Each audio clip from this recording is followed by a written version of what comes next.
Hello नमस्कार, मी Vaishnavi Patil, Vaishnavis world या YouTube चॅनलवर तुमचं स्वागत आहे।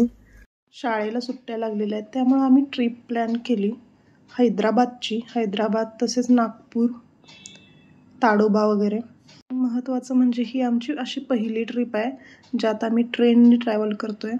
मी या अगोदर अगदी लहान असताना ट्रेनने प्रवास केला होता, पण ते आता मनातून अगदी पुसट झालेत। त्या आठवणी आता आठवत पण नाहीत। आता पहिलाच असा प्रवास आणि तोही ट्रेनचा एवढा मोठा प्रवास। बघू आता कसा होतोय कसा नाही। बाकी यापुढचे काही व्लॉग तुम्हाला नागपूर हैदराबाद ट्रॅव्हल सिरीज बघायला भेटेल। आणि इथं आता ट्रेनची वाट बघणं सुरू आहे, त्याचबरोबर मस्ती करायचं सुरू आहे।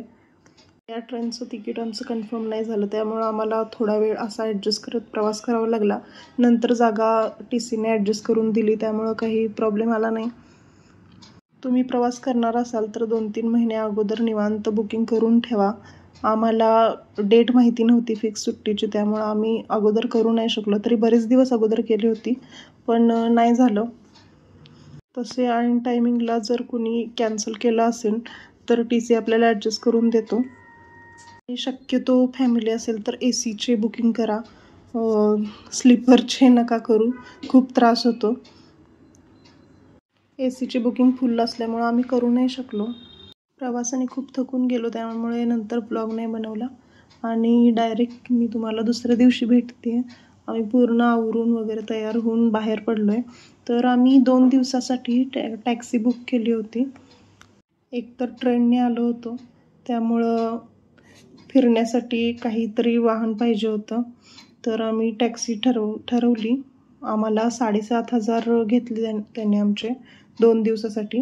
सगळे पॉईंट वगैरे दाखवले, म्हणजे पॉईंटवर फक्त नेऊन सोडणे आणि वापस तिथून दुसऱ्या पॉईंटवर नेणे, परत हॉटेलवर सोडणे, एवढंच।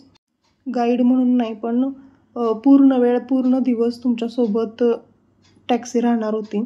आम्हाला पर्सनली थोडीशी कॉस्टली वाटली, पण ठीक आहे, एकतर तिथली माहिती नव्हती जास्ती आणि 2 दिवस पूर्ण म्हटलं तर, कारण दुसऱ्या दिवशी आम्ही हैदराबाद फिल्म सिटीला जाणार होतो, तिथं त्यांना अख्खा दिवस थांबायला लागणार होतं आम्ही आतून बाहेर येईपर्यंत। बाकी सिटी छान आहे, एकदम क्लीन आहे। प्रवास करताना अजिबात कंटाळा नाही येत, छान वाटतंय। पण आउटडोअर प्लेस जर फिरायचे असतील तर उन्हाळा अजिबात कम्फर्टेबल नाही आहे, कारण उन्हाळ्यात एवढा त्रास होतो आउटडोअर प्लेसेसला।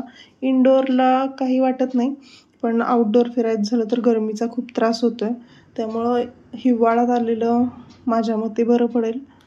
हा हुसेन सागर लेक आहे, खूप छान आहे, वातावरण मस्त वाटतं। तर असं सकाळी सकाळी आम्ही प्रवास सुरू केला आहे आणि आता आम्ही एका टेम्पलला जाणार आहे, त्यानंतर मग नाश्ता करणार।